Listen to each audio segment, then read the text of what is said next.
Now let me explain the concept of return on equity and what is the effect of financial leverage on return on equity. Now please refer to this wonderful example. Let us assume there are two people, Tom and Jerry. And let us say these people are going to buy a property for rupees 1 crore. Just see the table out there. That is own funds employed, nothing but equity. So Tom rupees 1 crore, and then Jerry how much? Rupees 20 lakh. And then loan funds or borrowed funds is 0 for Tom, and for Jerry rupees 80 lakh. In all, 1 crore is a total amount invested by Tom and Jerry in a property. Now let us assume that this property is later sold for rupees 1 crore and 30 lakh. Now let us calculate the return on equity for Tom. So 1 crore 30 lakh is a sale price minus equity funds employed is rupees 1 crore own funds. So 30 lakh is a return upon 1 crore investment is 30%, and that is a return on equity for Tom. And when you calculate for Jerry, it's going to be 1 crore 30 lakh property sold for, and then the loan repaid how much? Rupees 80 lakh. That gives you 50 lakh net. So 50 lakh minus 20 lakh is the amount own funds employed. So 30 lakh is a return on rupees 20 lakh own funds is 150%.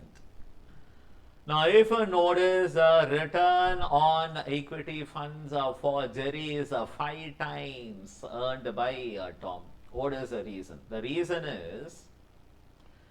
is something called the equity multiplier, also known as a leverage or the financial leverage effect. Now, just see the equation out there. You take 1 crore property value, asset value, divide that by own funds employed rupees 20 lakh. It is 5 times. That means the asset is 5 times the own funds employed, or 5:1. That means what? Suppose you're going to buy an asset for 5 rupees, of that 1 rupee own funds and 4 rupees loan funds. That's the meaning.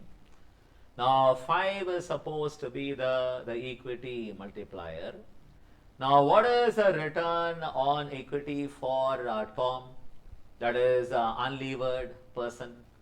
He doesn't employ any debt. It is 30%, right? So what is 5 times 30%? It is 150%. Now I'll show you a trick. So Jerry can double the return on equity. Can double the return on equity from 300%, take it to 600%. In case Jerry decides to halve, HALVE, the amount of own funds employed. Just see the next table. That is rupees 1 crore own funds for Tom. For Jerry is going to be half of 20 lakh. How much? Only 10 lakh own funds. And loan funds 0 and then 90 lakh. And in all, it's going to be 1 crore property value. Again, let's assume the property is sold for 1 crore and 30 lakh. So 30 lakh is a return, and the ROE for Tom is going to be the same. 30 lakh upon 1 crore into 100 is 30%. But for Jerry, what happens? 1 crore 30 lakh minus a 90 lakh loan funds, that is loan repaid, net is 40 lakh. And that minus rupees 10 lakh is 30 lakh is a return on 10 lakh own funds employed into 100. How much? It is 300%, which is a double of 150% for Jerry.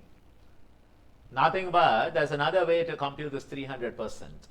You can again calculate something called the equity multiplier. Divide rupees 1 crore asset by 10 lakh own funds. That means 10:1 or 10 times is a multiplier. And what is the return earned by Tom anyway? 30%. What is 10 into 30%? It is 300%. You know, you can make this 300%, 600% in case you want to once again halve the own funds employed. Example, from 10 lakh to how much? 5 lakh own funds and 95 lakh loan funds. Is that fine? by increasing the amount of loan funds employed, you can increase the return on equity. Is that fine?